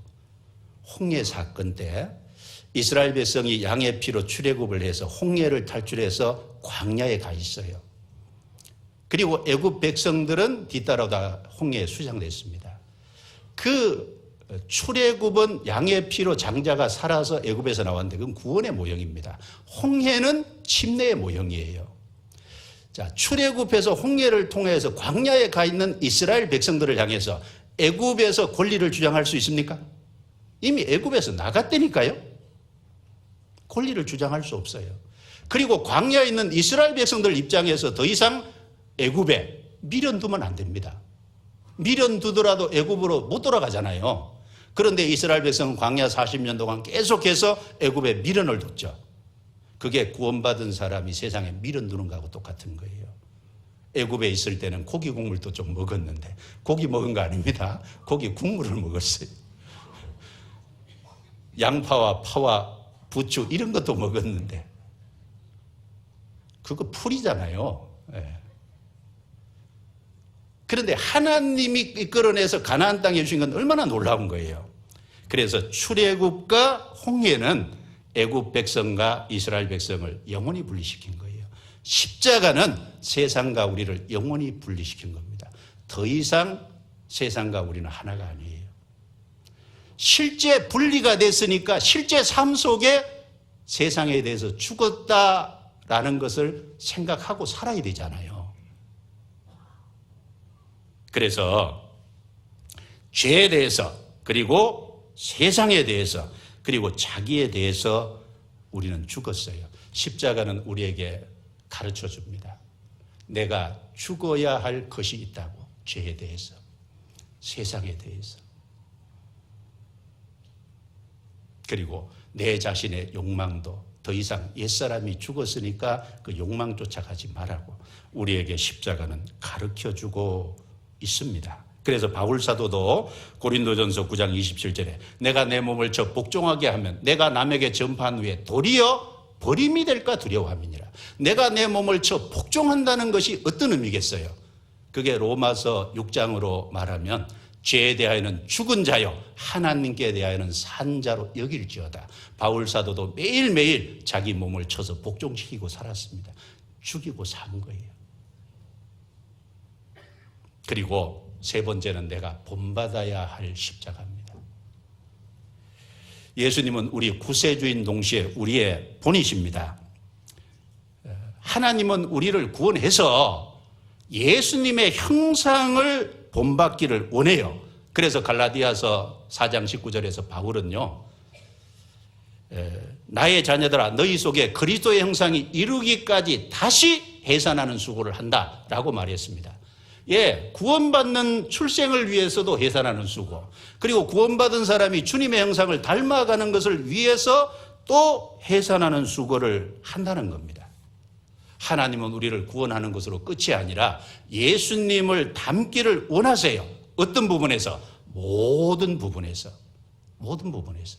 에베소서 4장 15절에 오직 사랑 안에서 참된 것을 하여 범사에 그에게까지 자랄지라. 그는 머리니 곧 그리스도라.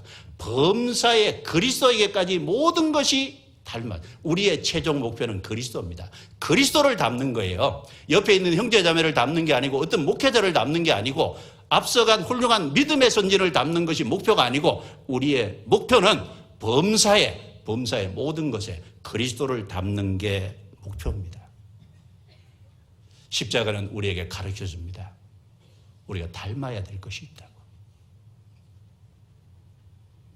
크게 5가지, 많은 내용이 있지만 5가지는 꼭 닮아야 되잖아요. 첫 번째는 겸손입니다. 두 번째는 순종과 복종입니다. 세 번째는 고난 속에서 인내하는 것. 네 번째는 말할 것도 없이 사랑입니다. 5번째는 화평입니다. 십자가는 이 5가지를 우리에게 본받아야 된다고 가르칩니다. 겸손과 순종과 복종을 본받아야 돼요. 빌립보서 2장 찾겠습니다. 빌립보서 2장.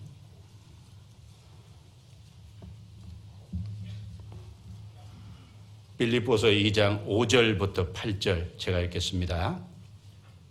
너희 안에 이 마음을 품으라. 곧 그리스도 예수의 마음이니 그는 근본 하나님의 본체시나 하나님과 동등됨을 취할 것으로 여기지 아니하시고 오히려 자기를 비어 종의 형체를 가져 사람들과 같이 되었고 사람의 모양으로 나타나셨음에 같이 읽습니다.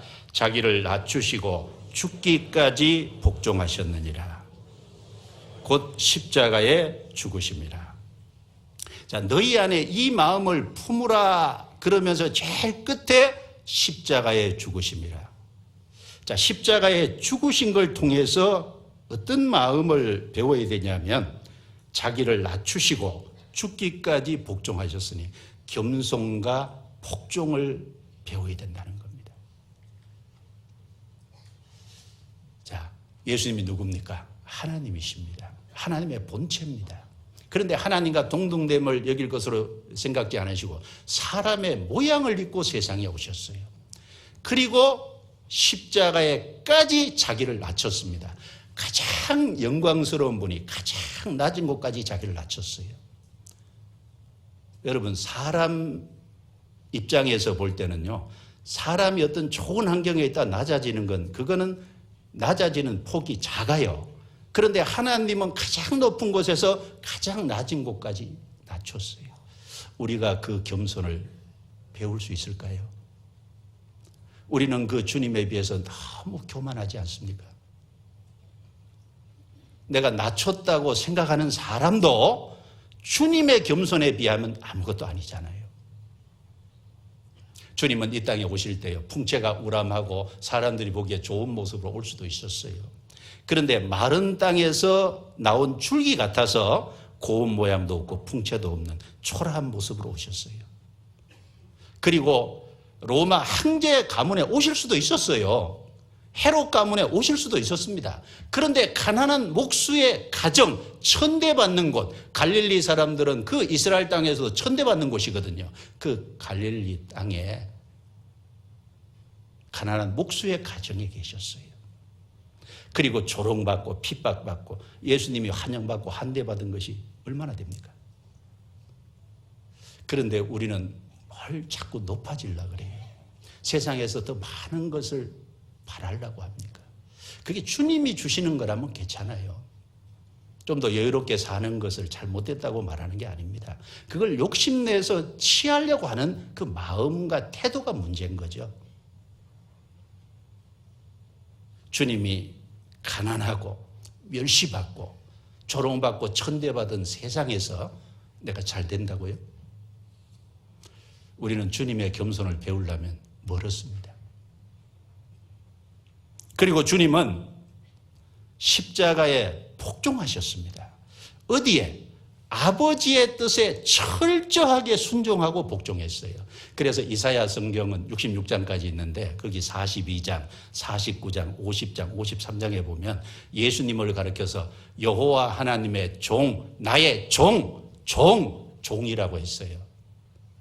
예, 예수님은 하나님 아버지의 뜻에 철저히 순종하고 복종한 십자가의 죽으심으로 우리 구원을 이루었어요. 자, 우리를 구원하는 건 두 번째고, 먼저는 아버지의 뜻에 철저히 순종하고 복종하는 것이 예수님이 첫 번째 삶 속에서 이루어야 될 거예요. 그래야 우리의 구원자가 될 수 있습니다. 그런데 우리는 어떻습니까? 이 세상이 위아래 질서도 없고 이 세상이 뒤죽박죽이라고 우리도 어느 순간부터 자기도 모르게 교회 안에서 질서에 순종하는 것도 잘 안 하려고 그러고 하나님 말씀에 복종하고 순종하는 것도 잘 안 하려고 그러고 우리는 주님의 순종과 복종이 목표입니다. 우리는 주님의 순종과 복종에 비춰보면요, 너무 작은 부분만 하고 있는 거예요. 우리는 그 주님의 순종과 복종을 배워야 됩니다. 그래서 사무엘상 15장 22절에 순종이 제사보다 낫다라고 말씀했어요. 열심히 하는 거 좋지만 먼저 순종해야 됩니다. 먼저 복종해야 돼요. 자, 그리고 세 번째는 고난과 인내의 본입니다. 특별히 이 고난이라는 것은요, 고난이라는 것이 선을 행함으로 애매히 받는 고난 속에서 인내하는 것을 배우는 거예요. 주님은 선을 행하기 위해서 애매히 받는 고난에 인내하셨어요. 성경 베드로전서 2장. 베드로전서 2장.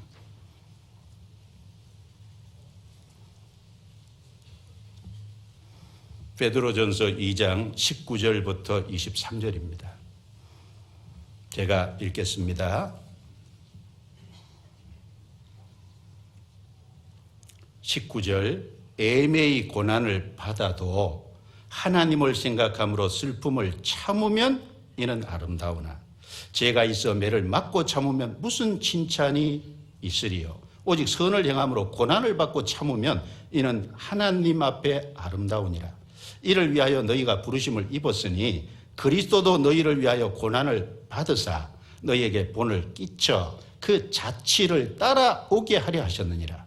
저는 죄를 범치 아니하시고 그 입에 계사도 없으시며 욕을 받으시되 대신 욕하지 아니하시고 고난을 받으시되 위협하지 아니하시고 오직 공의로 심판하시는 자에게 부탁하시며 친히 나무에 달려 그 몸으로 우리 죄를 담당하셨으니 이는 우리로 죄에 대하여 죽고 의에 대하여 살게 하려 하심이라. 저가 채찍에 맞음으로 너희는 나음을 얻었나니.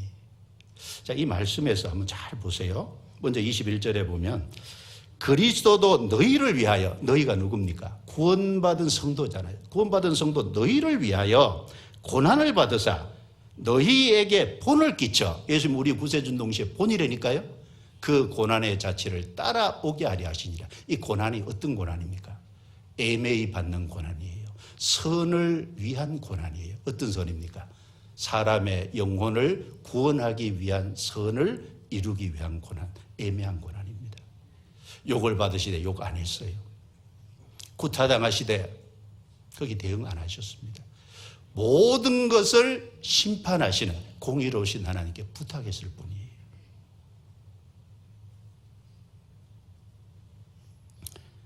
그런데 우리는요, 좀 애매히 고난받을 수 있잖아요. 억울한 소리 들을 수 있잖아요. 근데 그걸 굳이 밝혀야 되겠다. 그걸 못 참고 그걸 복수해야 되겠다.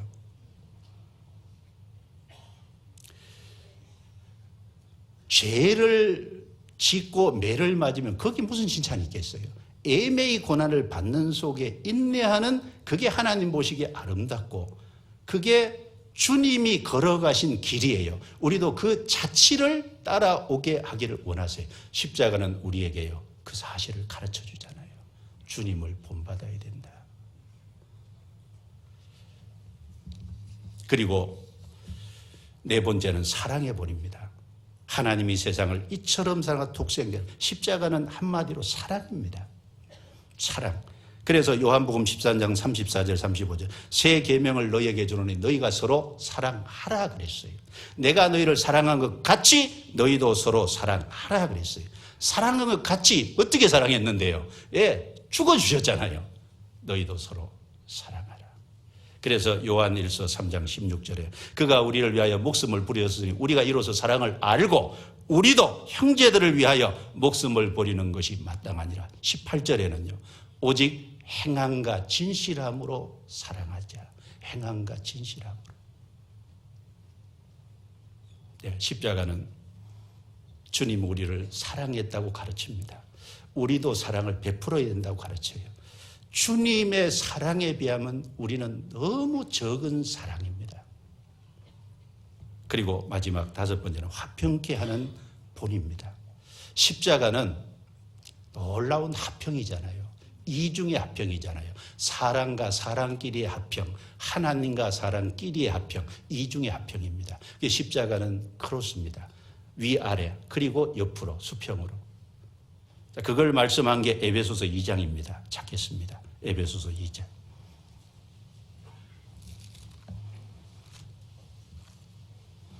에베소서 2장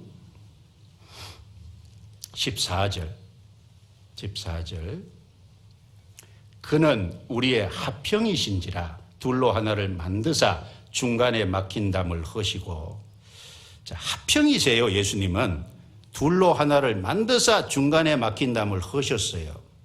자, 이 중간에 막힌 담이 하나님과 사람 사이에는 죄의 담이고, 그리고 유대인과 이방인 사이에는 구약에 있는 많은 십자가의 모형적인 거예요. 예를 들면은 절기에 대한 거라든지 성전에서 제사인 제사법에 대한 거든지 이런 것들이 존재하는 한은 유대인 이방인이 결코 하나 될 수 없습니다. 그런데 그게 전부 모형이니까 십자가에서 실체 대신 예수님이 죽으심으로 모형은 다 필요 없게 됐잖아요. 유대인 이방인의 간격을 허물어. 그래서 성전, 예루살렘에 있는 성전까지 없애버렸잖아요. 그 성전이 있으면 유대인 이방인 하나 되기 어렵습니다. 그리고 하나님과 인간에 맡긴 담을 하셨어요. 그래서 16절에 보세요. 또 십자가로 이들을 한 몸으로 하나님과 화목하게 하려 하심이라.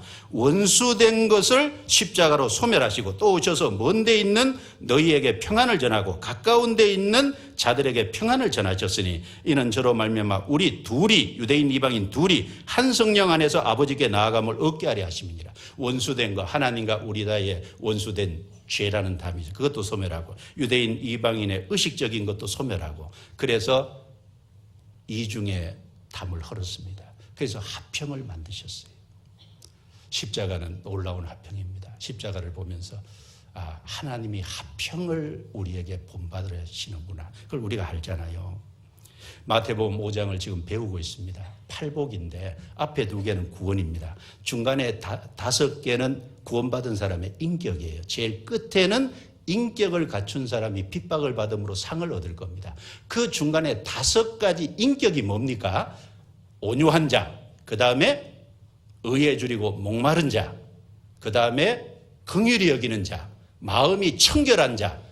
그리스도인의 인격 중에 가장 마지막으로 거론된 게 최고로 어려운 게 뭐예요? 화평케 하는 자는 복이 있나니 하나님의 아들이라 일컬음 받을 것이. 하나님의 아들이라는 증거가 뭐냐? 화평케 하는 거예요. 우리는 화평케 하는 사람입니다. 구원받은 성도들과 성도들을 화평케 하고 불신자를 구원받도록 해서 하나님과 화평케 하고 역시 우리와 화평케 하는 자입니다. 십자가는 우리에게 화평하라고 가르칩니다. 그래서 십자가는요, 내가 본받아야 될 것을 계속 말해주고 있는 거예요. 겸손하십니까? 순종하고 복종하고 있습니까? 선을 행하는 가운데 애매한 고난을 받을 때 그 속에서 인내하고 있습니까? 그리고 사랑하고 있습니까? 그리고 화평을 힘쓰고 있습니까? 십자가는 나에게 질문하고 있잖아요. 십자가는 내가 본받아야 할 십자가예요. 그리고 마지막 십자가는 내가 짊어져야 할 십자가입니다. 예수님은 십자가를 지고 나오셔서 그 자기의 십자가예요. 거기에 군병들이 예수님을 못 박았습니다. 그런 것처럼 구원받은 우리는 모양과 크기와 무게가 다를 수 있지만 그러나 우리 각자가 짊어져야 할 그 반드시 예수님이 짊어지우신 주님의 제자는 주님이 짊어지우신 십자가가 있어요. 그 십자가를 지고 주님을 쫓는 겁니다. 누가복음 9장 찾겠습니다. 누가복음 9장. 누가복음 9장입니다.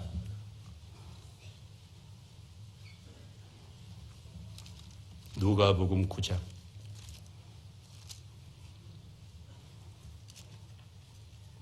누가복음 9장 23절입니다. 23절 같이 읽습니다. 또 무리에게 이르시되 아무든지 나를 따라 오려거든 자기를 부인하고 날마다 제 십자가를 지고 나를 좇을 것이니라.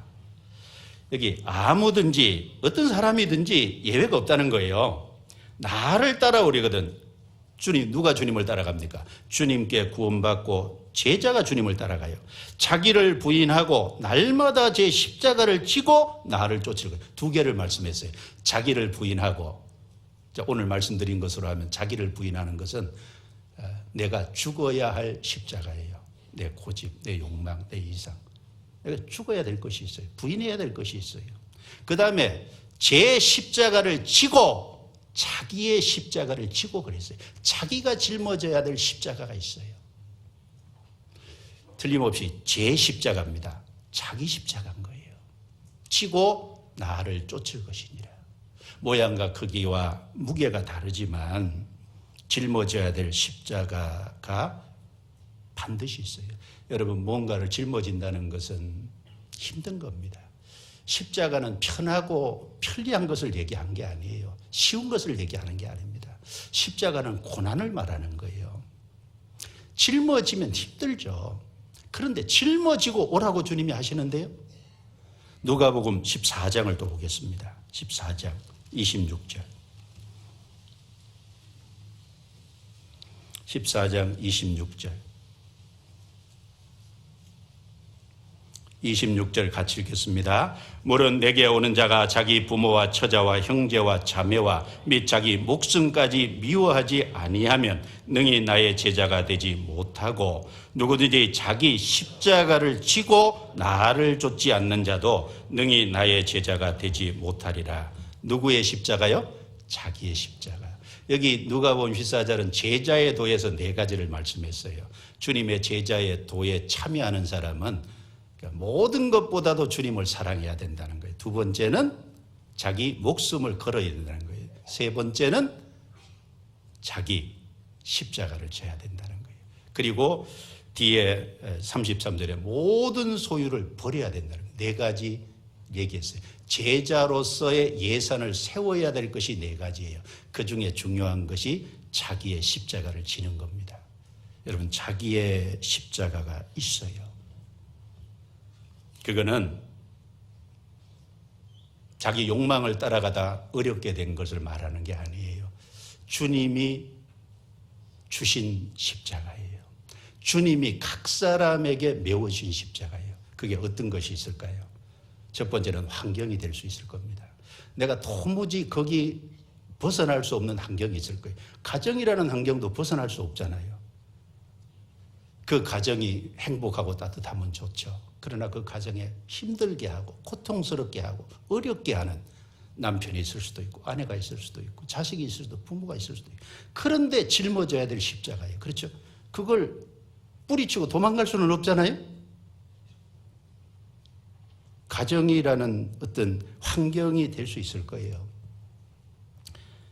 그와 동시에 이 십자가라는 것은 구원받은 사람이 이 땅에 살아가는 가운데 불신자들에게서 받는 핍박과 어려움과 고난이라는 것이 될 수 있어요. 구원받은 사람은 불신자들 고난받을 수 없어요. 우리는 받을 수밖에 없습니다.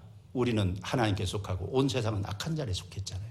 그리고 주님이 내게 메워주신 직분이 될 수 있어요. 직분도 내가 짊어지고 가야 될 십자가예요. 예레미야는요, 하나님이 메우신 멍에를 메었어요. 예레미야가 3장 27절에 내가 젊었을 때 멍에를 메는 것이 좋으니 혼자 앉아서 잠잠할 것은 주께서 그것을 메우셨습니다.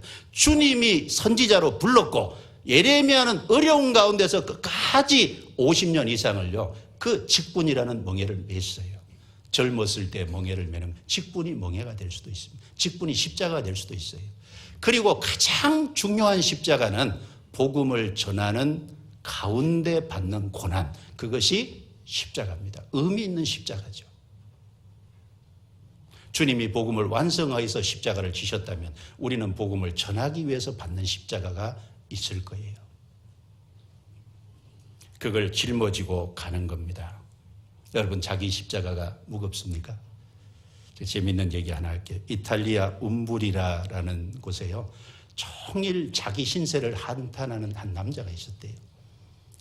이 사람은 자기가 너무 힘들고 어려우니까 자기에게 있는 십자가를 도무지 자기가 질 수 있는 게 아니라고 생각을 했어요. 그래서 잠을 자기 전에요, 간절히 하나님께 기도를 했답니다. 기도 내용이요, 십자가를 바꿔달라는 거예요. 내 십자가 말고 가벼운 십자가로 바꿔달라고. 이거 내 감당기 어렵다고. 근데 꿈속에 하나님이 나타나셨다는 거예요. 그리고 이 사람을 데리고요, 큰 창고에 가셨대요. 가보니까 거기에 각가지 종류의 십자가 있는 거예요. 모양과 크기와 무게가 다 달라요. 주님이 인자한 음성으로요, 네가 네게 적당한 것 하나 골라라. 바꿀 기회를 주겠다. 그래서요, 한참을 뒤적거려서요, 거기서 마침 자기에게 적당하다고 하는 것을 골랐는데 자기 친구 이름이 써져 있더래요. 그 친구 것은 좀 그러니까 자기가 내려놓고 또 이제 한참을 골라서 그 중에 가장 작고 가장 무게가 적은 자기 요거 지면 가볍겠다고 생각하는 그 십자가를 딱 골랐는데 보니까 자기 이름이 써져 있더래요. 사실은 자기가 가장 작은 십자가를 지고 있었던 거예요. 근데 그 자기가 모르잖아요. 자기가 큰 십자가라고 착각하는 겁니다. 여러분, 십자가는 우리에게 나를 구원한 십자가, 그리고 내가 죽어야 될 것이 있다는 것도 가르치고, 내가 본받아야 될 것이 있다는 것, 내가 짊어져야 될 것이 있다는 것도 가르칩니다. 그리고 마지막에 이 십자가를 그렇게 자기 삶에 실천적으로 적용하고 살면 어떤 결과가 나타날까요? 여러분, 십자가는 결론적으로 하나님의 능력이 나타나는 통로입니다. 십자가는 하나님의 영광을 나타내는 통로입니다. 이런 유명한 말이 있죠. 고난은 축복을 가장한 또 다른 이름이다. 그렇죠. 고난이지만 그런데 하나님이 축복을 주시기 원하는 거예요. 그 고난 속에서 하나님의 능력이 나타나고 그 고난을 통해서 복음이 전해지는 것이 하나님이 정하신 법칙인데 어떡할 겁니까? 하나님은 십자가를 통해서 능력을 나타내고 십자가를 통해서 자기 영광을 나타냅니다. No cross, no crown. 십자가가 없으면 영광도 없습니다. 십자가가 없으면 주님의 능력을 경험할 수도 없습니다. 예수님이 자기 십자가를 지셨습니다. 우리도 자기 십자가를 지고 따르는 것이 주님이 원하시는 겁니다. 이 세상에 십자가가 너무 많고 흔한데, 십자가 형상이, 그런데 그 십자가를 구원받은 우리조차도 가볍게 생각하면 안 되잖아요. 그 십자가가 하나님께, 우리에게 어떤 의미가 있는지 생각하고 실천해야 되겠습니다. 그를 적에 하나님의 능력을 더 경험하고 하나님의 영광을 더 드러낼 겁니다. 예수님이 하나님을 가장 영광스럽게 하신 곳이 어디일까요? 예수님의 생애를 통해서 영광스럽게 했지만 십자가가 가장 크게 영광을 나타낸 겁니다. 십자가는 끝이 아니죠. 그 다음에 부활이 있었던 겁니다. 십자가는 부활의 능력을 가져옵니다. 십자가는 하나님을 영광스럽게 하고 우리에게 영광의 면류관을 가져옵니다. 기도하겠습니다.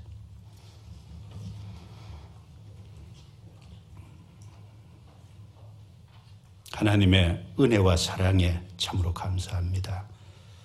주님이 자기의 십자가를 지시고 가신 것을 교훈받았습니다. 우리에게도 우리의 십자가가 있음을 기억하고 십자가가 가르치는 교훈을 받고 삶 속에 실천하고 살 수 있도록 도와주옵소서. 그래서 우리의 삶에 하나님의 선한 열매와 영광이 나타나게 도와주옵소서. 5월 20일부터 있는 집회에 함께해 주시고 이번에도 많은 영혼이 구원받을 수 있도록 복음을 위한 십자가를 우리 각자가 질 수 있도록 도와주옵소서. 우리를 구원해 주신 주 예수님 이름으로 기도드리옵니다. 아멘.